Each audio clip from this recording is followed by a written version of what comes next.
All right, everybody, welcome back to the shop. I've got a few minutes to sneak away and start the reassembly of the windmill gearbox, actually the wheel on the gearbox. Some people would like to call it a propeller or a fan, but it's called a wheel. We're gonna get to that today, but I got a couple of helpers. Today is Daddy Daycare, and since I'm not cutting or drilling or doing anything that's crazy dangerous, I've got my two helpers out here. They're gonna help me today. Come on, guys. This is Bo. Come here, Luke. And this is Luke.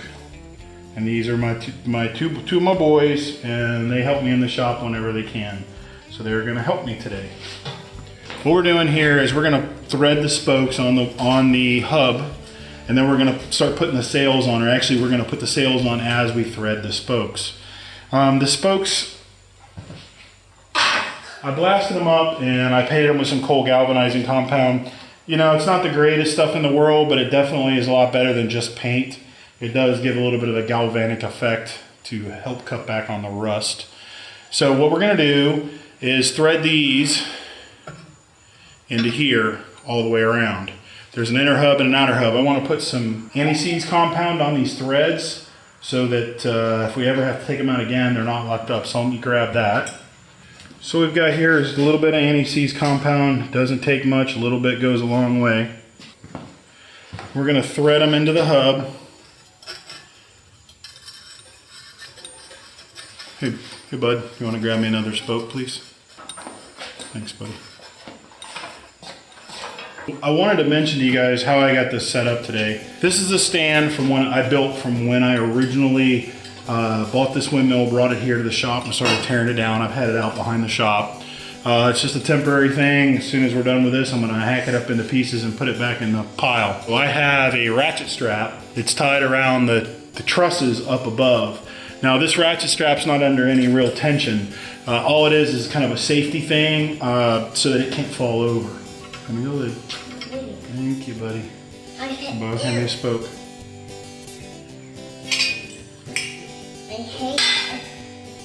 Yuck.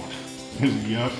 Yes. So what I'm going to do is get a couple of these spokes threaded on here, and then we're going to start putting a couple of the sails on.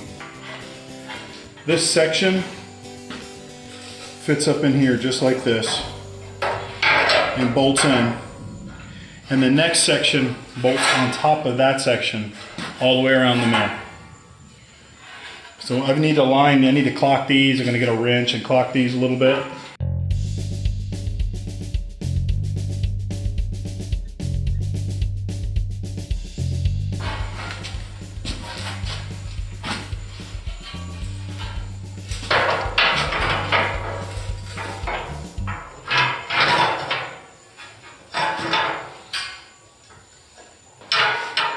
And temporarily, I'm going to put a bolt through here, A bolt?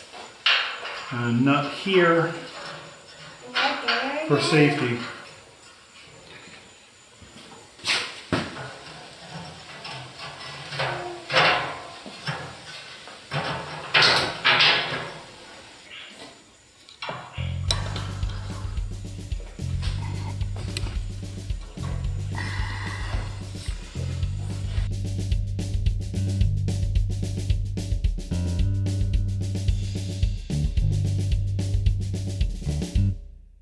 Off camera, I went ahead and laced all the wheel, but the last one, I saved the best for last. Once I got three sections, it actually went pretty smoothly. It's that kind of that unbalancy part that was kind of difficult to deal with, but the other sections have gone on real smooth. So we're going to put the last one on. The wheel will be complete. Obviously, it won't be tightened and tweaked. All the bolts are loose. I didn't want to do that until I got everything fitted correctly. It's pretty big. They say men are bad judges of size. Most of the time I would disagree with that. However, it's a lot bigger. I'm a pretty big guy, and it's a pretty big wheel. It just barely clears the joists up top. It's going to be a bit of a trick to get it out of here. I think I've got to figure out how I'm going to do it. Pretty excited though. It's been a lot of work to get it this far. So let's get it on.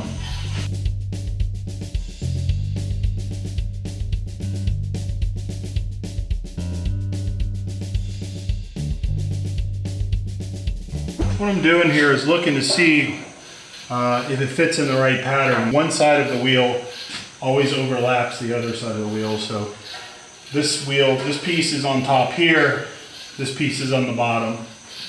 This piece is on the bottom here, but this piece is on top.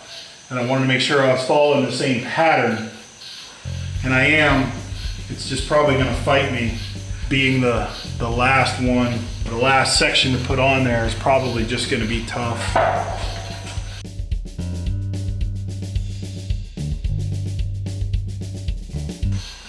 Well, that makes me happy. Off camera, I'll grab the wrenches and slowly tighten everything in a pattern all the way around a little bit at a time until I get everything snugged up. We're good, I like it. It went faster than I thought. In one of the earlier videos, I painted this thing and I've beat the paint off it.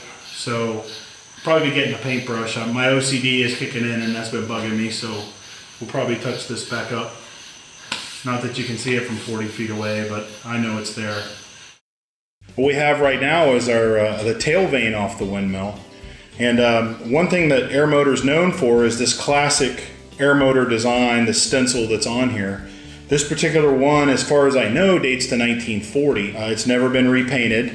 That lead in the paint did something good, I guess, huh? The stencil is still available from Aermotor, but I believe it's about 135 bucks a side for the stencil to redo it, and I don't like it that much. So I devised a way to restore it myself and bring it back to its original crisp, clean colors without spending a whole lot of money. Just a little bit of time. I'm going to go over that with you today. Originally, what I did is I laid down some masking tape over it, just some plain white masking tape. I masked over the letters, and then what my plan was to take a hobby knife and cut all around the letters and peel the letters out and then repaint them that way. The problem comes in that because this paint is so old and faded, there's no real sharp, definite edge. So when you're trying to see through the masking tape, you can't really tell where the lines are to cut the lines. What I came up with was this. Took a red Sharpie. That way if I mess up on my lines just a little bit, it'll blend right into the red paint. And even if it was pretty noticeable, honestly, in the sun here in Florida, it probably would be faded out within a few months anyway. What I did is I took this red Sharpie, let's set this down on the table.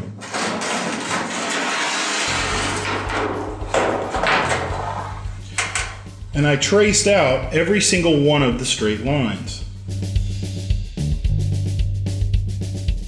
Now this worked out pretty well because it gives me a nice sharp edge to follow with the X-Acto knife. And this new bright red shows through the masking tape well enough that I can follow the original stencil lines.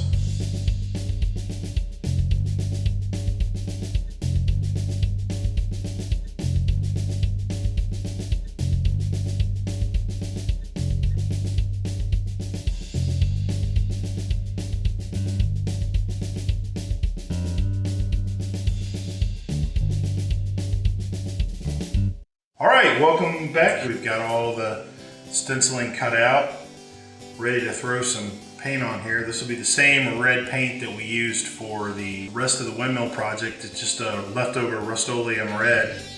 It's free and I like that. All I did before I do any of these letters, I make sure I go around the masking tape, make sure that all that masking tape is stuck down real well so I don't get any bleed under. Most all of this tape has been smoothed out real well. So I've gotten everything squared up here. I think we're just about ready to get a little color on here, provided we don't get too many bugs this evening. I mean, whoever heard of bugs in Florida, right?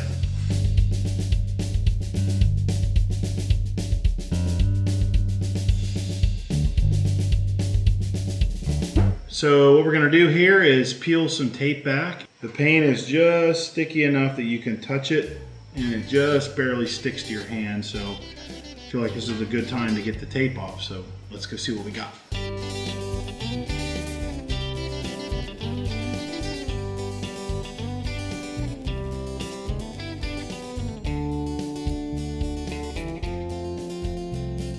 Well, here we are, we're all painted. All the masking tape's peeled off it. I'm pretty happy with it. It came out overall real well. One little spot over here where the red Sharpie wasn't quite as straight as the line I cut. But that's okay, these stencils were stenciled pretty poorly to begin with from the factory. It's probably a lot better than it was when it was factory new. I'm pretty happy with it. We're gonna let it sit here in the shop overnight. Tomorrow or the next day, take it out and let it sit in the warm sun, cure the paint the rest of the way. One more step to getting this windmill up and operating. Thanks for watching. I hope you enjoyed what you saw here today. Be sure to subscribe to my channel and like us on Facebook. Please, somewhere down below here is a link. We've got a lot more really cool stuff coming. Is that right, camera guy? Is there a link down there? Send me a comment. I'll try to get back to you as soon as I can. Click whatever link, click something. See you soon.